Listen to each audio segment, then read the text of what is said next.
gone long, and a classic women's singles final has been won by the world and Olympic champion, Young. This could already be the match of 2025. I'm not joking you, that Wang Ziyi All England final was one hell of a match. But whilst this was undoubtedly the match of the tournament and one that many will always remember from this All England, there were plenty of other matches that were similar in level, equally as exciting in their own right.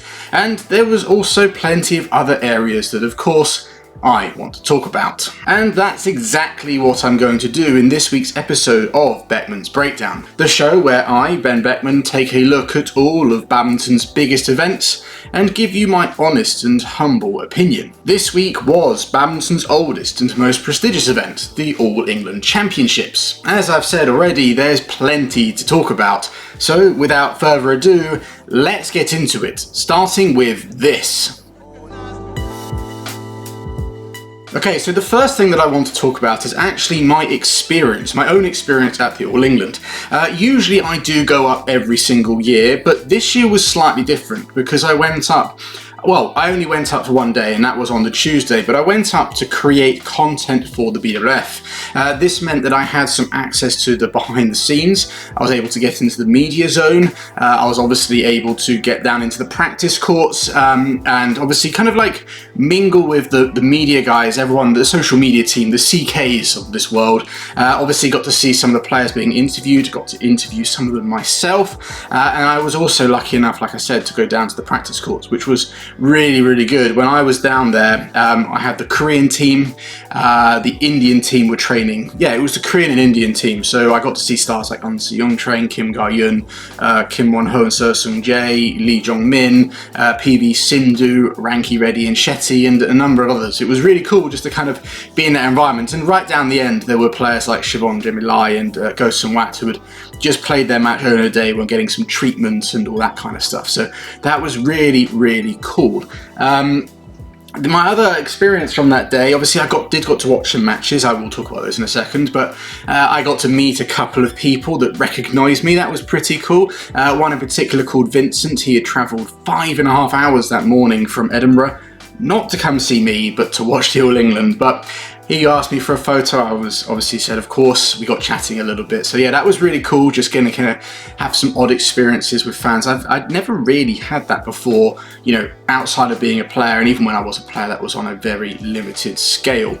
So that was really cool. In terms of the matches that I saw, the one match that I knew that I had to watch was Dichapon and Subsara against Go Sung-wat and Siobhan Jemilai. Obviously, Subsara and Dichapon were my picks for the tournament. You know, they were one of my favourites in the video I did on YouTube, and they were when I did a shortened version for the BWF, they were my pick. And so obviously them playing the top seeds, Go Sung-wat and Siobhan Jemilai, obviously I had to watch it. So I got right down by the courts, and it was a fantastic match. It didn't disappoint. And I'm trying to think of what kind of happened in the game. I don't want to kind of break it down because this video will go on far too long, but I just remember being really impressed with the Malaysians actually, especially Go Sung-wat. The way he was actually able to outmaneuver Dichapon around the back. I think there was a number of times where he was able to pull Dichapon to his backhand and then quickly turn him into his forehand. There was a lot of winners, or he was able to get weak shots from Dichapon in the deep forehand corner, and you don't really see Dichapon getting outmaneuvered from side to side very often. He's probably one of the fastest players in that kind of environment, in that situation. So the fact that Go Sung-wat was obviously able to do that, you could see, you wouldn't probably if you watched it on TV, it didn't look as good, but when you're right down at the courts, you can see the subtle things of him just being able to just kind of like come around the shuttle and get the speed and sharpness in there. It was absolutely fantastic. But it was a really cool and exciting match. Another one that I enjoyed watching, another one that I was interested, was the all Singaporean men's singles first round of Loh Kian Yu and Jason Teh. If I'm all honest, it was a close game in scoreline, but I did feel that Loh Kian Yu made it that way. He did shut off a little bit. I think at one moment I turned around, he was a game and quite comfortably, looking comfortable in the second, and then I turned around, he'd lost second game. So I was like, what happened? And then he kind of got it together, and when he really switched it on in the third, he did come through and actually had overall a very strong tournament. Was there anything else, another match that I watched? No, actually one other thing that I wanted to say, I'll go into a bit more detail about the players I interviewed, but the grey courts, I wasn't a fan of them when they changed it last year. I'm still not a fan, if I'm honest, but they do look much better live when you're actually there in the arena. They do look better than they do on TV. On TV, it does. I still think that they make things look a bit washed out, but live it looks pretty good. And actually, similarly, a lot of the Japanese players, something that looks better in person than it does on the TV is actually the kind of mustardy yellow kit the Japanese players were wearing. On TV, it really doesn't look very good, but when you watch it live, when you're up close to it, because it actually does look much better, because one of the players I actually interviewed for the BWF, and when I say interview, I didn't ask them about the matches, I just had to do some quick Q&A questions, was Tomoka Miyazaki, and she was wearing that whatever colour you want to call it. And in person, up close, it looks pretty good. It's really good, nice quality stuff. Obviously, you expect that from Yonex, especially for their Japanese players. But the colour on TV, when I then saw it on TV when I got back the next day, I was like, that doesn't look as good as it does in person. But yeah, that's what I wanted to say about my experience. Is there anything else?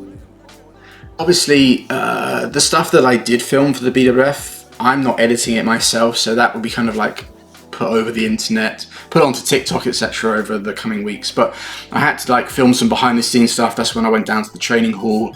I had to try and grab some fan reactions, but that was tricky because there weren't that many fans other than school kids on a Tuesday, and I didn't want to be the guy filming school kids for some reason. But yeah, I had to obviously do these interview questions, which was quite interesting. They were not the kind of questions I personally like to ask, but it was still pretty cool to talk to some of the players. And I also did, me and CK did a little collab, which was pretty cool. We were supposed to do some quick fire Q&As, and it turned into me and him talking about badminton for about an hour. So his team's in charge of turning that into something, so it'll be quite interesting to see how that is. But that was really, really cool, and hopefully in the future I'll be doing more of this kind of stuff, going to tournaments. I'd love to go to tournaments, whether it's in the capacity of doing stuff for BWF or for myself. So no, it was a really cool experience, and I'm hopeful that next year I can go again, maybe for a couple of days. But yeah, I just wanted to talk about that.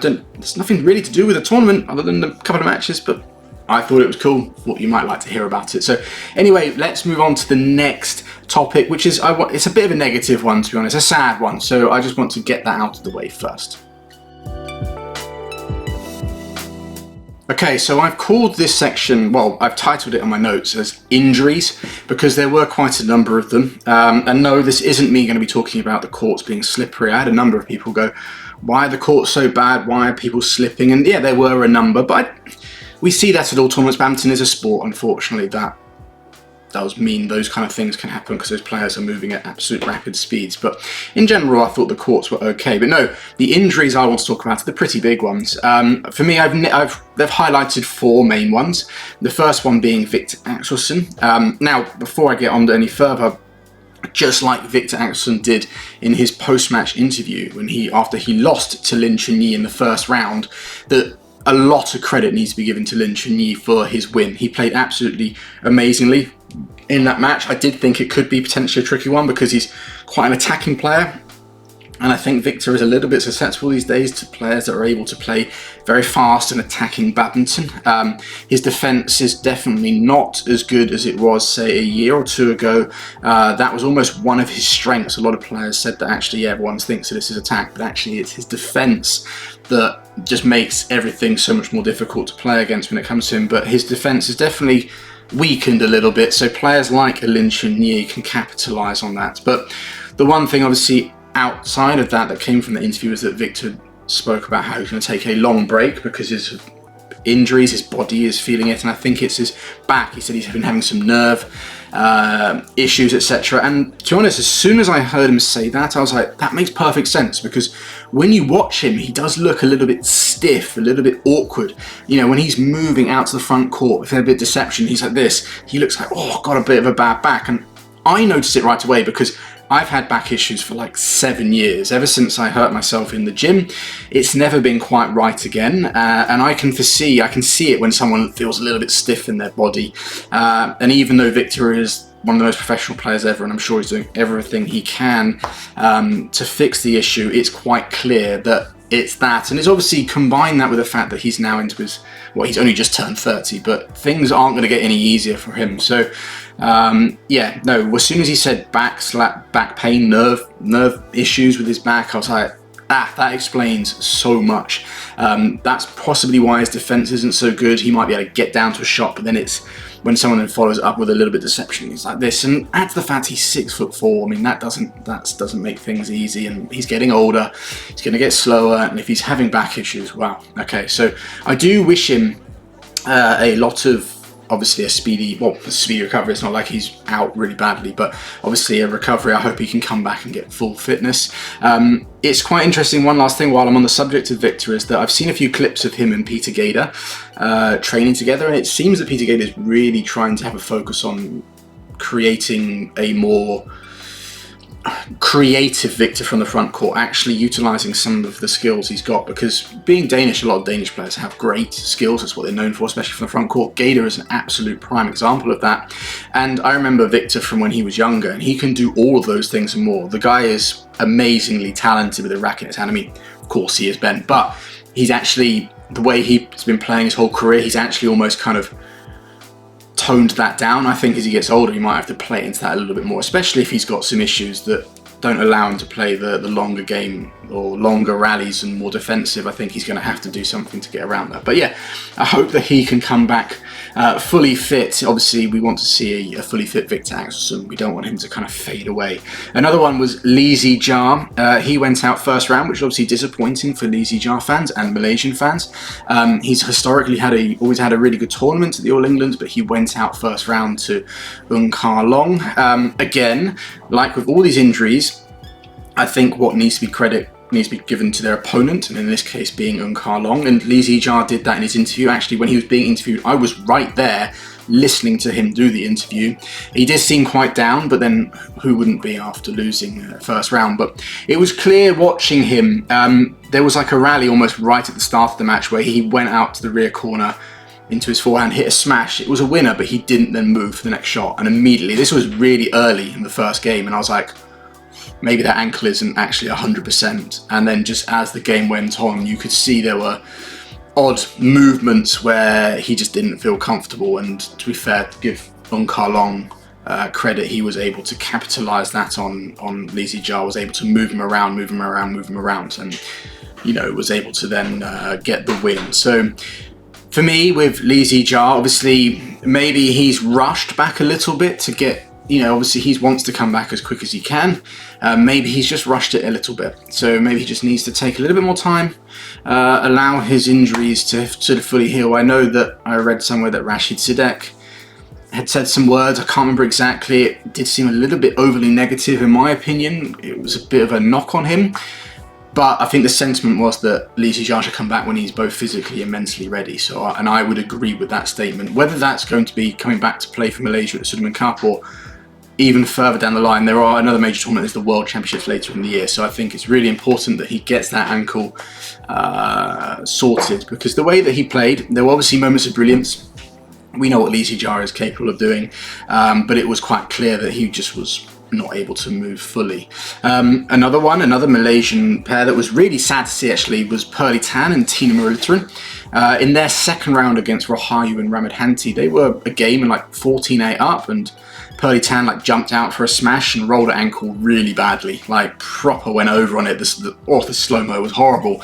And obviously they were able to close that match out, but then there was obviously doubts as to where they're going to play how they're going to play the quarterfinal. And they were playing against Matsuyama and Shida, the pair that actually won the whole thing. And it was clear from literally point one that Pearly couldn't move. She was taking so many backhands. She was kind of really protecting her bad ankle, but surprisingly, actually had two close games, and in the second game were well within a chance to send it to 3. And that was playing against a pair that were playing so far so well throughout the whole tournament. I'll talk more about them a little bit later, but I have to say it was a really valiant effort. I did also think at the time going, is this smart?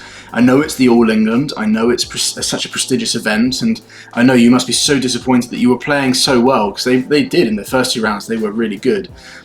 And you feel like you've got a good chance to do really well in the tournament, and a rolled ankle, and you're like, and it's, you know it's bad, and so you end up kind of fight on. But I was definitely thinking, is this wise to continue? Just, it might be best to kind of, okay, let's not do any further damage.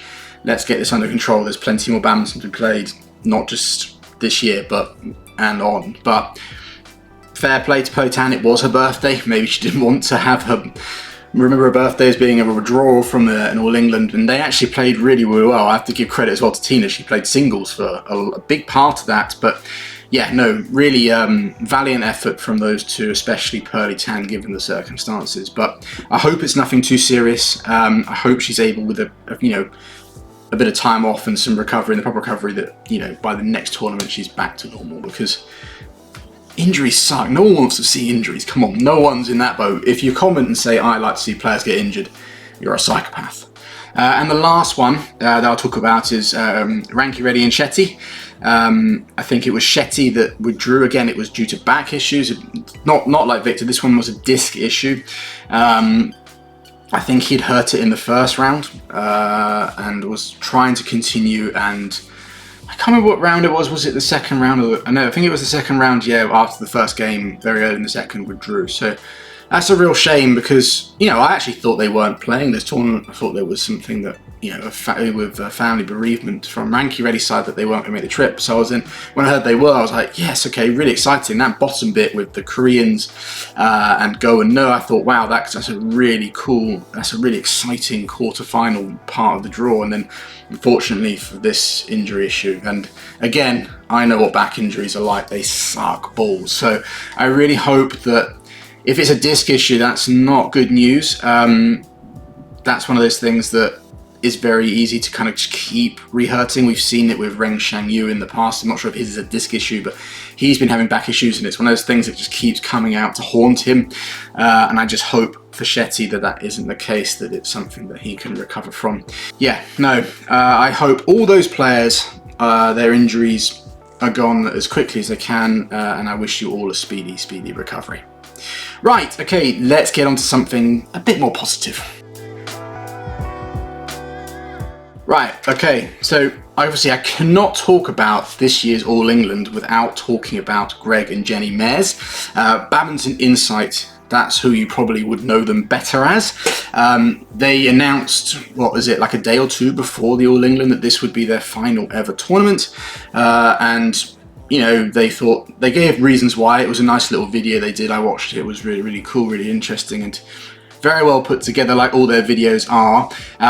And they could not have had a better send-off. The last tournament at the All England, they were able to reach the quarterfinals. Absolutely amazing. 2 really good wins, 2 very different wins. The first round was against the Japanese 8 seeds, Japan's top mixed pair at the moment. And that was a fantastic win, because I actually really rate that Japanese pair, especially the guy. I think he's incredibly skillful and very, very good at mixed doubles. And Greg and Jenny played brilliantly to kind of like hold. This goes throughout the whole thing, but when you know it's your final tournament and it's the one at home and it's an All England, they never won a round at the All England as well. They must be thinking, we just really want to go out on high and just really want to play. But probably what they'll think is, we just really want to play well. We want to display what we can, what we know we're capable of. And they did just that. That was absolutely fantastic. And then in the second round against the Thai pair, it was a completely different dynamic, because now they'd won a round. They were like probably looking at the draw. They'd beaten that Thai pair the last time they played them. I think it was in the Bahrain International, if I remember the graphic correctly before the match. And they'd beaten them in straight games. So now the pressure was more like they were more expected to win. First round they probably weren't. They were playing a seeded pair, but now they got through, and now they're like, right, okay, this is a really good chance to make an All England quarter, which is absolutely massive.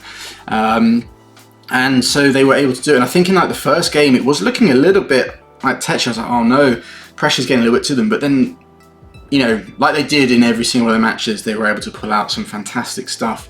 Were able to get over the line in the first game and then in the second they were pretty much in charge the whole way. And when they won that one, not only was it fantastic, like an English pair made the quarterfinals, which we don't see all too often, but just I was like, that was a really gutsy, really kind of professional performance, and I was like, that's really good, just to be able to kind of mentally hold it together, knowing it's your last tournament, knowing now we've got a really good chance to win this, we should win this, to then actually win it is another thing. My hat went off to them. I was like, that is brilliant. And then in the quarterfinal, they came up against the new Korean pair of Lee Jong Min and Che Jung. I'll be talking a little bit about Lee Jong Min a little bit later, actually in the next section. But they actually played a really brilliant match. So I absolutely love Greg's little deceptive shots, especially that one for the forehand. What does he call it? I can't remember what he calls it now, but he does that one so well, and he had Cha Yu-jung on the floor a couple of times, and he did another one, I think on like the second point, but on his backhand.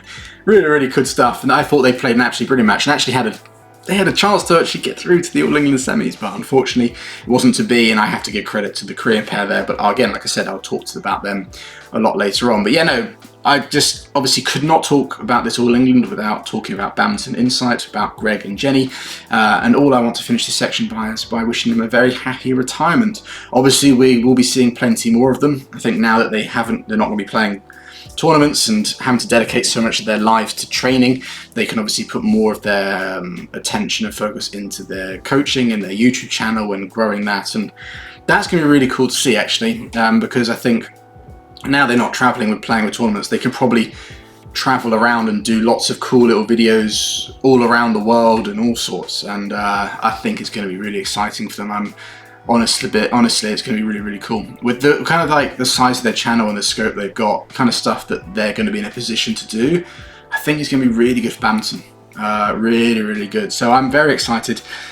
Maybe I'll even try to do a collab with them. I'd love to do a video on their story about their badminton and their YouTube, where how they were to do it. That'd be really cool. I mean, I know they probably want to tell it themselves, but yeah, no, I might reach out to them. But yeah, no, happy retirement, Greg and Jenny. I wish you nothing but the best, and I'm excited to see what your future holds, basically. Okay, so moving on from one pair, one pair that's retiring to a player that's just starting. I want to talk in this section about Lee Jong Min. I mean, I want to talk about Korean mixed doubles and a bit about Korean badminton as well, but I'm going to start with their new superstar, Lee Jong Min, only 18 years old. The guy has reached in his only his second tournament, I think, even on the World Tour. I don't quite know if he played on the World Tour last year. I don't think he did. This is certainly his first tournament at the Super 1000 level, and he reached the semi-finals. An absolutely amazing achievement. And what really stood out to me is, well, it's just his temperament, actually. He's obviously a fantastic player. He's left-handed, very skillful, very physical, very physically well built. He has all the kind of nice attributes that you would expect of, a Korean player, of a world-class player. He's got all the makings. He's definitely a future superstar if he can keep going the way, if he can build on what he showed us in the All England. Wow. His ceiling is very high. If you compare it to like at 18, what all the players now would think of, like the Kim Won Ho's and the Seung Jaes and the Kang Min Hyuks and all those, he's already above them. I know some will go say, yeah, but his partner is Che Yu-jung and she's the world champion, etc. Yeah, okay, that does help. But let's just say that he's actually at 18. He's obviously got a lot of faith in from the coaches. He's now been put in with the world champion. Imagine if you were 18. And someone said, you're going to play with the world champion. We're really looking to you to take our Korean mixed doubles, which is historically so strong, and you're going to try and be our top pair at 18. If you're someone can handle that and still deliver, especially right away, like he has, that to me is an absolute world-class temperament. That's above world-class. That's just astonishing. For me, with him, I think the biggest part of that was when he actually beat when he beat Greg and Jenny in the quarterfinals, because obviously they were riding a wave. They were playing some brilliant badminton. They were playing inspired badminton. They had the crowd fully behind them. And if you watch that match, Lee Jong Min is at times even more steady and more composed than Chai Jung, someone who's played in a world final, played in an Olympic semi-final, an Olympic bronze medal playoff, has played Zheng Xiwen, Wang Chong in China in big finals at like the Asia Champion or semi-finals at the Asia Championships and won. Someone who's been in a number of massive matches where the crowd are against her, and Lee Jong Min honestly in that match showed a better temperament at times. For me, I have nothing but praise for the guy, praise for this, well, I say guy, for the boy, and I'm super, super excited to see how that pair progresses and how he progresses as a player. I will come back to him in a second. There's another player, obviously, within Korea, the other guy that was playing in the mixed doubles, but he's made a bit more of a splash in the men's doubles, and that's Ki Dong-ju. I know that at the Orleans Masters the week before, pretty much all the people talking about was his serve. I'm not going to talk about that really. There's just way too much for me to talk about. It did look a little bit strange, but I'm not sure it's the most illegally looking serve I've ever seen, or weirdest looking serve. But regardless, what I want to say about Ki Dong-ju, there's a couple of things actually. One is that when I first saw him, it was obviously at the Korea Masters last year when he partnered Seo Sun-jae and got to the semi-finals where he lost to Kim Won-ho and Jin Yong. And in all honesty, he was rather forgettable. Like, good, don't get me wrong, good. But when obviously you then had Kang Min-hyuk, Kim Won-ho, Seo Sun-jae and Jin Yong, you're like, okay, those are the four. Ki Dong-ju, suddenly you didn't see him again. And it was a bit like, okay, he got his chance and that was it. But then when I watched him at this All England, so between, I think that was in the Korea Masters was in November? I think it was November, and now we're in March, so we're less than half a year, so it's like 4 or 5 months. Honestly, Ki Dong-ju's level has just gone up like 100x. Like, ridiculous. Like, what training has that guy been doing? It's absolutely ridiculous. His level, like I said, he now looks like he belongs. Like, he's really given himself a good chance to become one of the players within those pairs. I think their career are going to settle on Kim Won-ho and Seo Sun-jae. They did win this All England again. I'll talk about them separately a little later, but they're kind of a pair. And now it's between the other three, and I think they're going to keep Kang Min-hyuk. He is the world champion. But Ki Dong-ju now has really played a kind of level and shown he's a really exciting. He actually reminds me a little bit Kim Sa-rang. He's obviously very, very solid, like you expect, and physically strong, like you expect from most Korean players, but he's definitely got a bit of flash about him, a little bit of something a bit different than you expect from most Koreans, which is something Kim Sa-rang had. So, I wanted to say that his level changed from when I last saw him in the Korea Masters to now. It's just like, what the hell? Ridiculous. The other one is, obviously, Jin Yong, who's been doing really well as well in the men's doubles. Obviously, he hasn't travelled to Europe. I'm not quite sure why. I hope if anyone knows why in the comments, you can fill me in.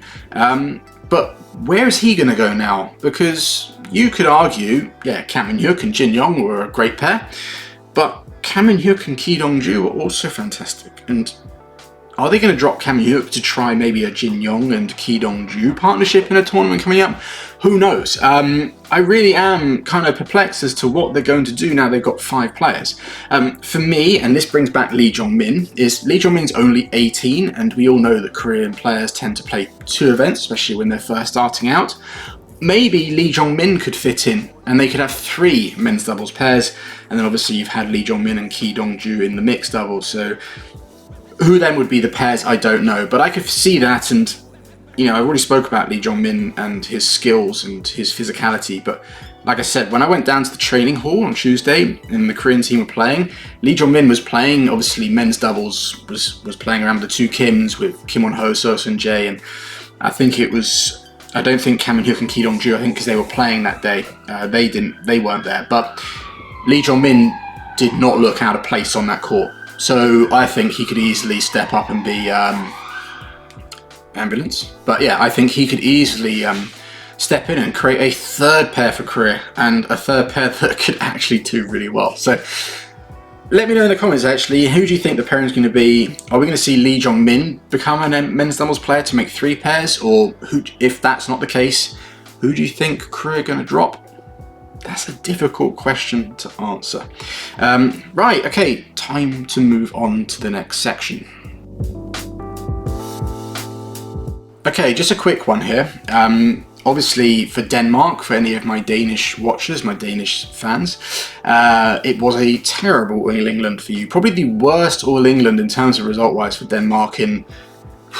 I honestly don't know. I was going to try and find out, but yeah, no players from Denmark made it past the second round, which doesn't happen too often. Usually, obviously, with players like Victor Axelsen usually making the latter stages, Anders Antonsen recently, you know, you got Kim Astrup and Anders Rasmussen, they're the #1 doubles pair in the world right now. So the fact that none of those were able to make it through to the latter stages, to even the quarterfinals, is quite remarkable. To be fair, I've spoken about Victor. He had an awkward first round and has had back injury issues. Kim and Anders also had a very tricky first round against Martin and Fikri from Indonesia. And actually, quick side note, I felt that the Indonesian men's doubles team were very good at this tournament. I'll talk a little bit about one of them in the final section, because they did have a pair that reached the final. But I was particularly impressed actually by Fikri and Martin. Especially Martin, he looked to be a little bit faster, a little bit moving a little bit better around the court. But yeah, no, they were a tricky, obviously, opening round for Kim Astrup and Anders Rasmussen. Anders Antonsen came up against a very well-playing Wang Zuwei, an inspired Wang Zuwei. Wang Zuwei is one of those players that he's incredibly hot or cold, but if he is hot, which he definitely was against Antonsen, I don't think you can chalk it up to Antonsen playing poorly. It was just Wang Zuwei playing brilliantly. And actually, I think was it in the quarterfinals when Wang Zuwei played Alex Lanier, I believe, it was a good game, and I think didn't Wang Zuwei kind of semi-roll his ankle a little bit and might have thrown him a bit? Regardless, I didn't see the end of that match actually, but that's not really the point. In his match against Anders Antonsen, he was playing some of the best badminton I have seen of him probably since he first broke onto the scene all those years ago when he beat Chen at the German Open. That's going back a few years now. And Frederick Sogard and Rasmus Kjær, obviously they had a great first round win against the runners-up from the previous year, the Malaysian Aaron Cha and So Yik.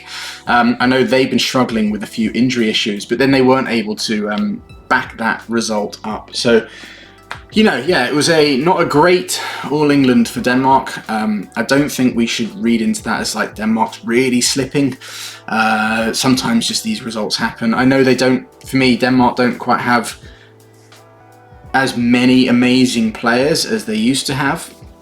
They're kind of relying on like three or four players and pairs to do well. So we'll see if those guys don't deliver, then it's not a good tournament for them. And usually one of them, if not two, can get through to the quarter, semis and finals. But this year, I think for a number of reasons, especially the top 3 players who I talked about did have very awkward opening first or second rounds, and actually their opponents also played really, really well. Next section, before I get into actually the finals, because finals day was fantastic, I want to talk about Chinese mixed doubles. Actually, no, wait, I can actually talk about that in the finals, because the first final day was an all Chinese mixed doubles final. Something which I don't think most people would be surprised about before this tournament started. Most were like, it's going to be an all Chinese mixed final because China are just unbeatable at mixed doubles. And that's kind of true, and that turned out to be true, although I think most people wouldn't have predicted one of the pairs that got to the final, and actually the pair that won the whole thing, and that was Guo Jinhua and Chen Fangwei, sorry.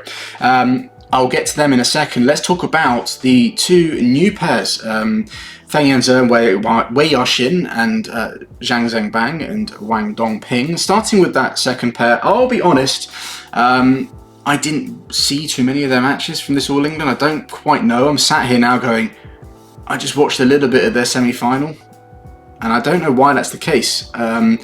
There were so many, obviously, matches that I wanted to watch, and I think they were always on when there was something else I wanted to watch, and then when I came back to watch it, I just didn't. But, and also another thing was I was keeping an eye on results, and it seemed that they were cruising through a little bit. Yeah, they dropped a game in the quarters to Siobhan and Gosen Watts, but after they dropped that, but they won the next two quite comfortably. So they were coming through their rounds quite easily. And so I thought maybe I'll just watch them in the final. And then I noticed that they lost an epic match to Guo and Chen. So yeah, no, I honestly, right now, I can't talk too much about them. I can talk a fair bit about the other two pairs though. Feng Yanze and Wei Yaxin, let's talk about them. They were the runners-up.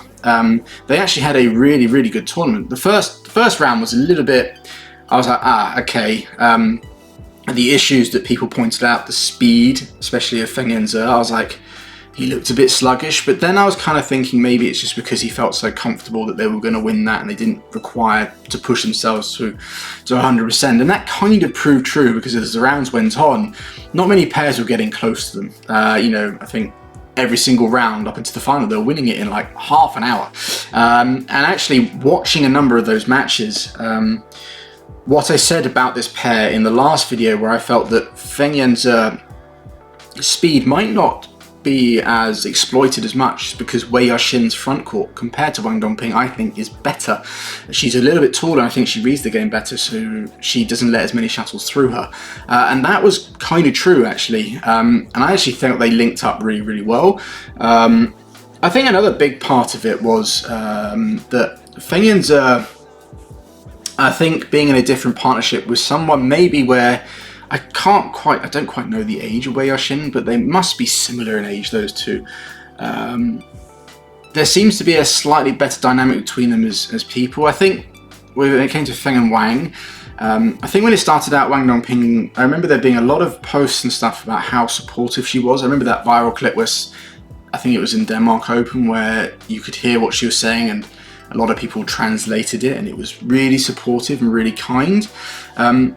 But I think I thought about this a bit, and I think that was kind of because that was early on in their career, or in their partnership, sorry, obviously when Fang was very green, very inexperienced, and so she was trying to support him. But then I think after a few years had gone by, or a couple of years, and they hadn't really been doing well, and when I say well, I mean like doing well at the major tournaments, that was one big knock against them as a pair, is when it came to say the Olympics or the World Championships or even the All England, they would always inevitably go out quite early. I think it wasn't until like the China Open, was it last year or the year before, where they got to the final or won their first Super 1000. Like they hadn't even been in a semi at the level of that tournament to then. I think that was getting to Wang Dongping. I think she was getting frustrated. Obviously she was the Olympic champion and she was expecting things, and I think you could kind of see that. I think that her frustration that they weren't able to do it was starting to show more and more, and obviously that was affecting Feng more and more.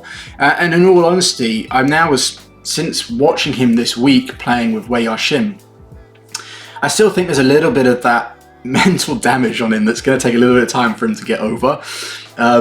But I would say that when they were winning the last few tournaments, and they have been, him and Wang Dongping did win quite a lot of tournaments together, it almost like whenever they did, it felt like he was relieved rather than actually really happy. There were a few times where they won a match where it wasn't even that close and he would like overly celebrate. And I remember, was there one where even everyone was like, what's going on? But I think that was just, I don't know. I'm not sure whether I'm looking into this too much, but definitely the dynamic between them wasn't good. And I think that could be a big reason as to why the Chinese coaches have split them.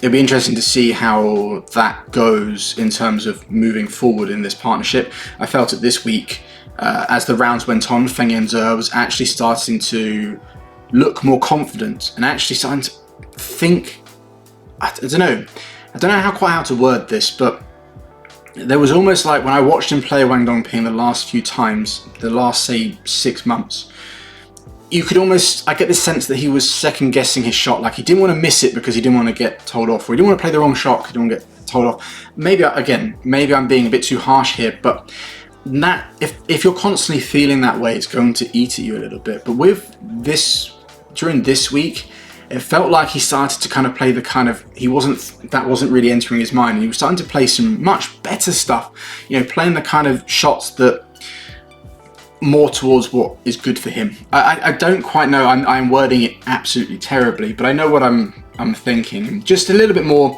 self-confident and assured of himself on court, and maybe that's because Wei Yashin, they're similar in age and he's a little bit more experienced than her now. Maybe there's that dynamic change. Maybe she's, you know, whatever it might be. I have no idea. He did look in the final against Guo and Chen. Again, there were moments where I think the expectation for him to deliver got a little bit too much for him at the end. I think he snatched at one of those shots in one of his match points. But no, moving forward, I'm actually quite excited. I think they could be actually a really good pair. Obviously, that makes sense. They're world number 1, world number 2 in their old partnerships. But just the dynamic, I actually think they could feasibly be a better pair than Zhang and Wang. Maybe that's too early to say, but just, I think, give it a little bit more time, and I think Feng Yanzhe, if he keeps growing in confidence and in himself, that is, yeah, they could be a really, really dangerous pair. As for Guo and Chen, obviously it's a real surprise that they were able to win. They beat both of those Chinese pairs in really close, nail-biting affairs. Extra points required in the third game for both. But whilst most people were surprised, obviously, if you've been watching me for some time, you know that I'm a big, big fan of Guo Jinhua. And I was like, and I also said in my first video of 2025 that this could be the year where they become one of China's top mixed pairs, and they've just gone and beat both top Chinese pairs to win the All England. That's absolutely huge. Yeah, Guo Jinhua, absolutely phenomenal. Like I said before, he reminds me of a young Zhang Jun mixed with a little bit of Yuta Watanabe. Always looking to press forward. And I think he's able to do that because I think Chen Fangwei can cover him around the back. She was sublime from there. If I'm all honest, when I've seen a lot of this pair, I've tended to focus more of, for some reason, drawn more to him.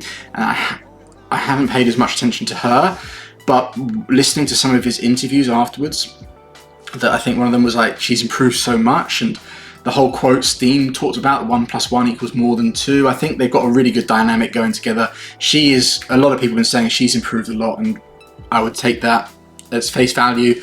But Guo Jinhua is a real talent, and they played an absolutely brilliant tournament and were deserved winners. And whilst a lot of people are surprised at them, you know I'm not. And I'm really, really happy that they were able to deliver. Next final was the women's doubles. I'm just going to focus more on the winners, and that was Matsuyama and Shida.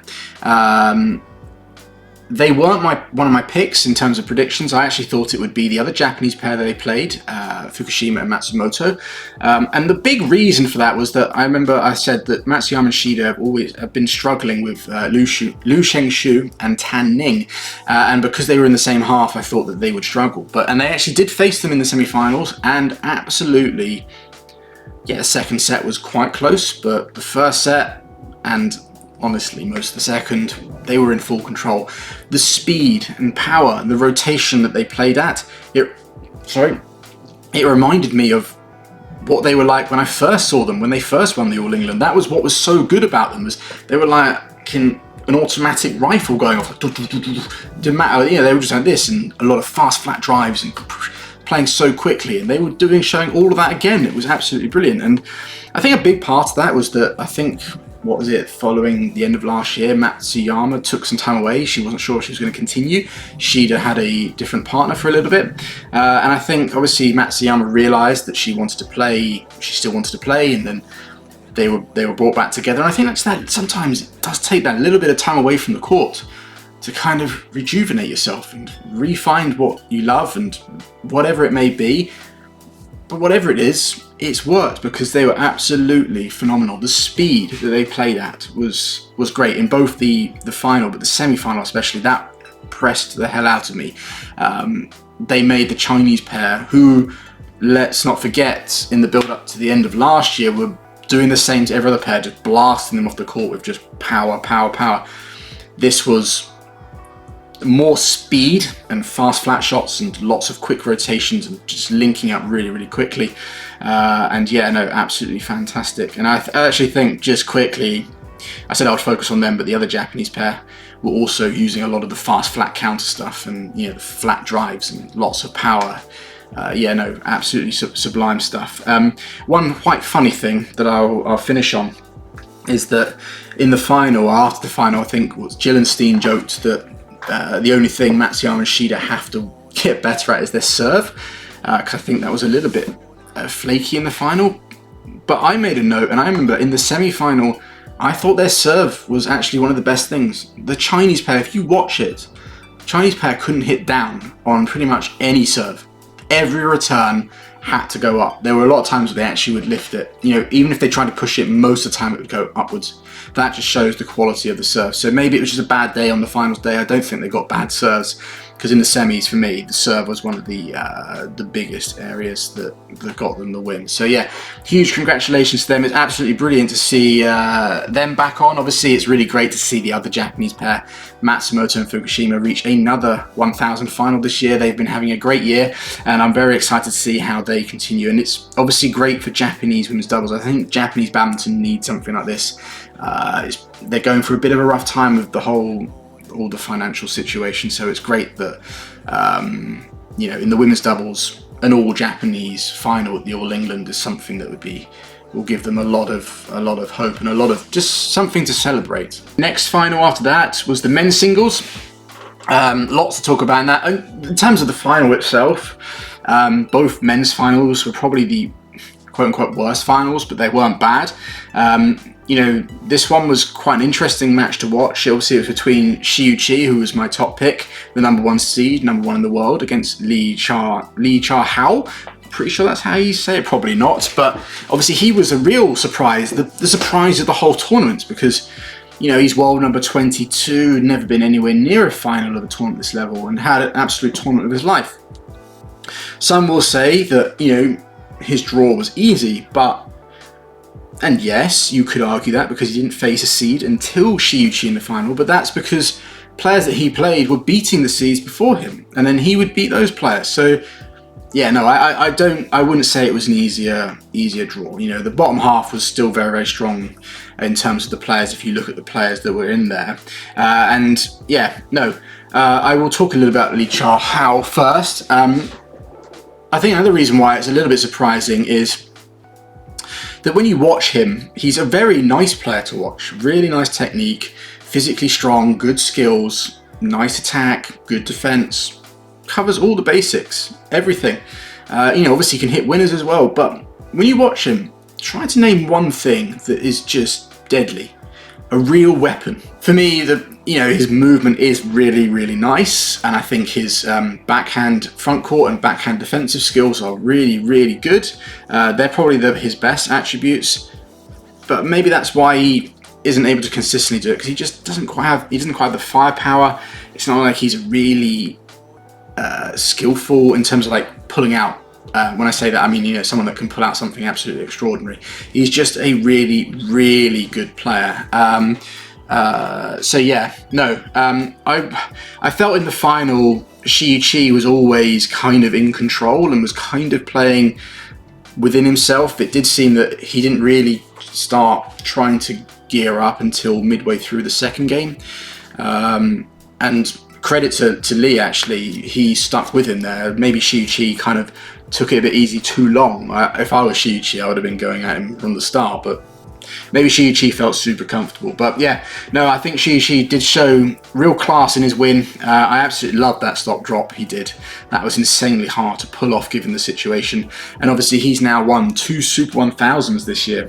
So the question is he pulling ahead of everyone else? I think the answer to that does seem like a yes. But yeah, no, that men's singles final was, yeah, I have to give credit to Lee for not being afraid. You know, in such a massive event, such a massive, you know, an All England final, that's got to be quite daunting. And he was composed and gave it his all and actually had chances. And obviously, to get there, to beat the players that he did, you know, credit. I think that just shows, I think this final shows 2 things. One, how deep men's singles is, that anyone that has a really great week and maybe the draw opens up for them, they can reach the final or win any tournament. And I think the other thing is that Xiuqi is slowly becoming the dominant force in men's singles. It's going to be quite a task for other people to kind of catch him and slow him down. I think when it comes to the World Championships, he will be the heavy favourite. Next final is the final that I mentioned right at the start, the final of the whole tournament, An Se-young versus Wang Ziyi. Honest to God, I watched that match and I got tired watching it. It was brutal. Some of the rallies, well, not I say some, pretty much 90% of the rallies were like, well, I think the average rally length must have been about 30 shots. Absolutely phenomenal. And I have to give a lot of credit to both players. I felt, obviously, An Se-young was able to win, and she showed the real champion's mentality. She was, you know, seemed quite hampered. I'm not sure, she seems like she's a little bit unwell. She was bent over double in her semi against Yamaguchi when there were some hard rallies, but not a lot of them. So definitely something's not quite up with her, but for her to kind of like dig in as deep as she could to take the win was great. And again, I have to also, obviously, you have to give credit to Wang Ziyi. It takes 2 players to make a fantastic final, and I thought she played really, really well. And if these two can have these kind of matches more often, we're definitely seeing a little bit of a rivalry on our hands, and I'm excited to see what they do next. I'll be honest though, I was thinking before doing this video, how do I break this match down? It's difficult because, to be honest, when I watched it, I got too wrapped up in the emotions of it all. Just like in all, like, wow, how are they still going? You know, they're like on all fours, like bent over double midway through, and then they carry on for another 20, 30 shots. But there was one thing that I felt that was quite, maybe it was what helped An Se-young win, and that was that she was, especially in the latter stages of both the second and the third game, exposed Wang Ziyi's forehand, deep forehand corner a lot. She was playing there a lot.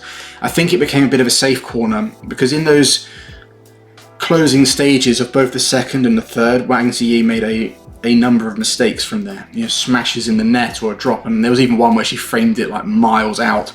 And I think it became a bit of a safe corner. So I think if An Se-young was unsure, she could just send it there. Whereas the other way around, there didn't seem to be like a corner that Wang Ziyi could play to that would not only be safe, but might give her a weak shot or some mistakes out of it. Yeah, both sides made errors from all over the place, but there wasn't one clear one. But for Wang Ziyi, there was a clear deep forehand corner that An Se-young could expose, and she definitely made the most of that in the final stages of both the second and the third game. So yeah, no, last thing I'll say on that is An Se-young's perfect 2025 continues. That's what, 4 tournaments she's played, 4 wins. I have a feeling that she is trying to go throughout the whole year undefeated. You know, the fact that if she was unwell or carrying an injury or a bit of both, and she was still able to win against Wang Ziyi, who was playing really, really well, that bodes pretty well in terms of her being able to achieve that. That's becoming very achievable if she's able to manage her tournament load continuing forward. And you know, as the year progresses and obviously fatigue of the whole year carries on, can she maintain it? Can she also stay injury free? Or all that? Well, there's loads of factors that can go into it. But yeah, right now she is still on for the perfect year, and this performance just showed just how much guts and determination she has in that champion's mentality. And the last final, the men's doubles. It was Carnando and Maulana against Kim Won-ho and Seo Seung-jae. Kim Won-ho and Seo Seung-jae were able to win it. It was a bit of an interesting final. The first game especially, the Koreans were so far up and the Indonesians looked so out of it. But then I think the Koreans basically took their foot off the pedal and allowed the Indonesians back in. The Indonesians kind of settled and started to show the kind of stuff that was why they were able to get to the final in the first place. I was actually, a bit like I said earlier, I was impressed by Daniel Martin in terms of his mobility and physicality on court. The same can be said for me with Maulana. When I went up there on Tuesday, I watched them against the 2 Lee brothers, and immediately I was like, wow, Maulana looks so much faster. He's moving around the back of the court so much quicker. Sometimes if he's moved side to side a few times, you can start to see those weaknesses in his mobility and physicality on the back, but he showed none of that. And Carnando's front court play is some of the best in the world. So as they were progressing more and more rounds, I wasn't surprised. And yes, they were my dark horse. Someone did ask me how the hell did I pick them. I will answer that question in the Q&A section. But yeah, no, really, really good. They weren't quite able to win it and continue on Indonesia's pretty good winning record at the All England in recent years. But Kim Won-ho and Seo Sun-jae were the deserved winners. You know, they were absolutely brilliant throughout the whole tournament. I mean, their win over Go and in the second round was flawless. Even their first round win against Deechbon and Kedrin, which was a potential banana skin for them, you know, never in doubt. And the semi-final was, for me, there was a lot of amazing matches, but I watched that one. That was absolutely brilliant. The Chinese, He Jiting and Ren Chengyu, probably played the fastest badminton on the men's doubles court I've seen in a long time, and just the way that Seo Sun-jae and Kim Won-ho were able to turn that around, get themselves into it, make the game their own, and ultimately, if you look at the scores, it wasn't even close in the second and third, but it really was in reality. It just showed real class, and it showed just how good they are, and that a lot of people, obviously, even after they won in Malaysia, their first tournament together, people were like, is this going to be a world number one pair? And now, I would say without doubt, they're going to, you know, I'm not saying they're going to be a pair that could stay there forever, but I think they will at some point, maybe towards the end of this year, become world number ones. And I wouldn't be surprised if Seo Sun-jae defends his world title later this year, but doing so with Kim Won-ho. Absolutely fantastic. Right, okay, so that's the finals. Just one thing before I want to quickly talk about before I get into some quick questions. I'm not going to do too many because this video will go on for too long. I want to talk about my predictions. So how did I do? So in the men's singles, I had Shiichi, Anas and Victor, and my dark horse was Alex Lanier. So obviously Shiichi won, but Anas and Victor were lost early. So Alex Lanier made the semis, and in all honesty, he had great chances to make the final. You know, losing to Lee Chia Hao in the semis, he was definitely the favourite in that. And I think just the fact that he was just got to him, I think just with a little bit more experience in those ones, I think, you know, next time he's in that situation, he strikes with the kind of guy that he'll learn from that. And if he's in that position again, he won't let it slip that time. But yeah, his progression is absolutely astronomical. Can he back up his 2024 and 2025? He's already done it. Absolutely brilliant. Women's singles, I had Eun Si-young. She obviously won, so that's another win for me. Tung Jung and Wang Ziyi. Obviously, Wang Ziyi was the finalist. Tung Jung lost to Han Yue. I thought that she could win that one. I didn't actually watch that, but Han Yue was actually playing some good badminton there. And my dark horse was Ratchnuk Intanon, who lost first round to Zhang Beiwen. That was actually a really good match. I watched quite a lot of that one. And I think Intanon actually had chances in that second after winning the first, but just let a few things slip.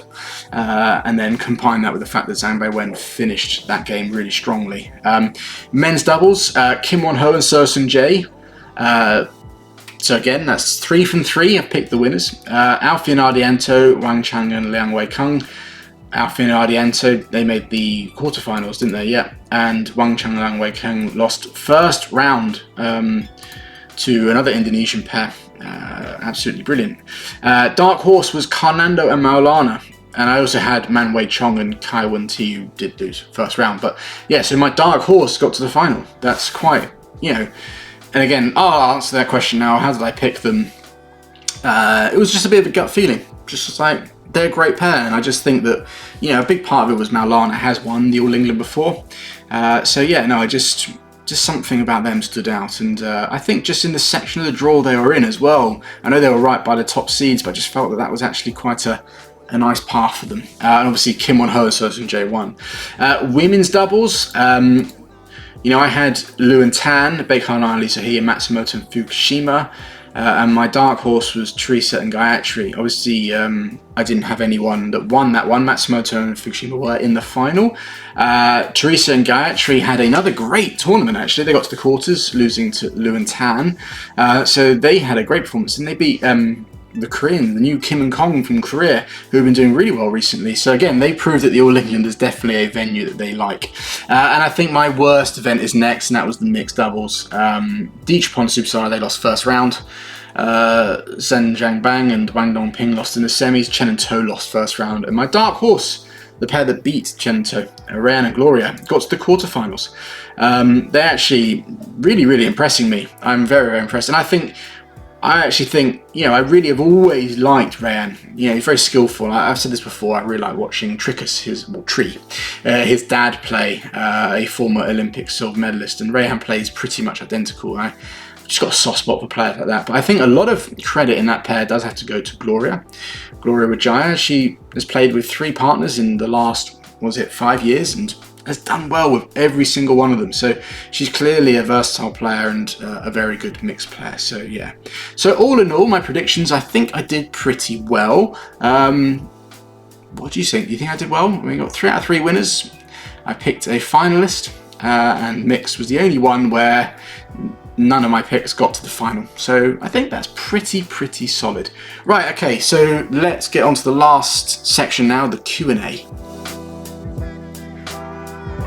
Okay, first question. Will Yamaguchi still be a rival to An Seong even with her current form? Well, I think with her current form, no.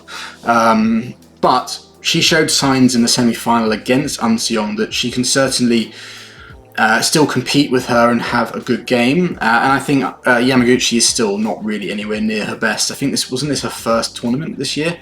So I think she's got to play herself back into form.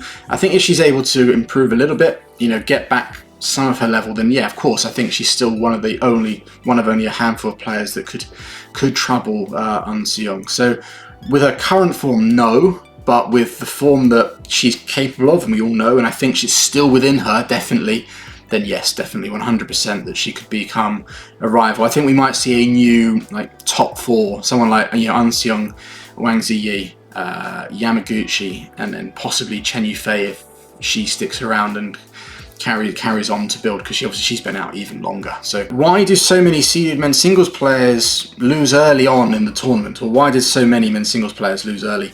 Well, I think the simple answer to that is that the depth in the men's singles is really deep. Pretty much everyone within the draw can beat everyone. Obviously, you've got players that are a little bit harder, they don't lose as much. Someone like a Chi who won the whole thing. I think him losing in, say, first, second round is going to take some doing. Not impossible, but just the sheer depth. I think Victor put it best. It's like, if I'm not playing at full fitness or my best, anyone in this draw can beat me, and that's coming from the reigning Olympic champion, and number 4 in the world. I know he's not quite as strong as he was, as most people would agree, 2 to 3 years ago, but if someone of his level and quality is saying that, then it just goes to show that there are just so many amazing players out there. And also, this tournament shows that Lee Chia Hao got to the final, and he's someone that probably a number of people might not even really know who he was, and yet he's number 22 in the world. And I know there are players as low as 40, maybe even 50 that could challenge top 10 players and could potentially beat them on their day. So it just shows men's singles is incredibly deep. So it's not surprising. It's maybe a little bit surprising it's an event like an All England, one of the big ones. You kind of expect the best in the world to step up when it comes to those. But again, that just shows that the gap between the top 10 and the top 20, top 30 is becoming a lot smaller. So what happened to Chen Tangji and Toei Wei? So obviously they were one of my picks, and I picked them because not only were they the number 2 seeds, but when they're at their absolute best, they are one of the best pairs in the world. They showed that at the World Tour Finals, pushing Zheng and Wang all the way in one of the best mixed games I've seen in a long time.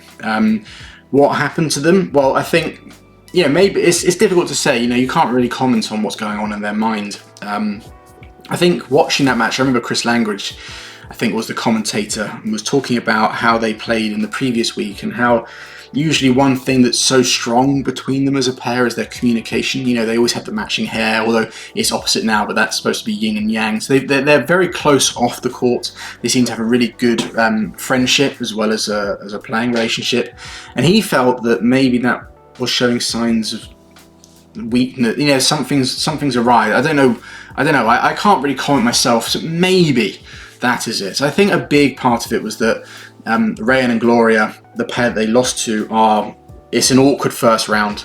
I think the previous week's result possibly played on Chen and To's mind as well. They lost to that same pair only a week before in the same first round or second round, and it was pretty one-sided in Orleans Masters. So I think that, combined with this, the pressure, I think when I did my prediction video, I talked about it, and I think I said that I had a feeling the Indonesians might win the Orleans Masters, but even if they did, I still think Chen and To will come back because it's a bigger tournament and would be able to kind of rectify that result and do well. Obviously, they weren't able to do that. So maybe that result, having lost to that pair, just added that little pressure because they were like, oh, they beat us. And sometimes a result like that can play on your mind, especially if it's a heavy loss. Sometimes you'd be like, you know, what if it happens again? What if we can't get our game back? What if the same thing happens and then we lose at the All England again? So yeah, I think there was that. I think another thing is to add on to that is that they were the number 2 seeds. You know, both Malaysian pairs, 1 and 2, because the Chinese had split up. The Malaysians were pushed up, and I think just being second seeds at such a big tournament, and they were probably looking at their draw. Yeah, it was a tricky one with their first round, but other than that, maybe they were looking, I don't know, lots of factors could be going into it. I think another one is just that Gloria and Rehan played a great game, and they outplayed them, to be honest. I can't remember the match too closely, to be honest. I watched so many matches this week, and obviously it was right at the start, but for me, it probably was more of a psychological thing than actually being outplayed. Yeah, they were just beaten. What's your highlight of the tournament besides Greg and Jenny reaching the quarters?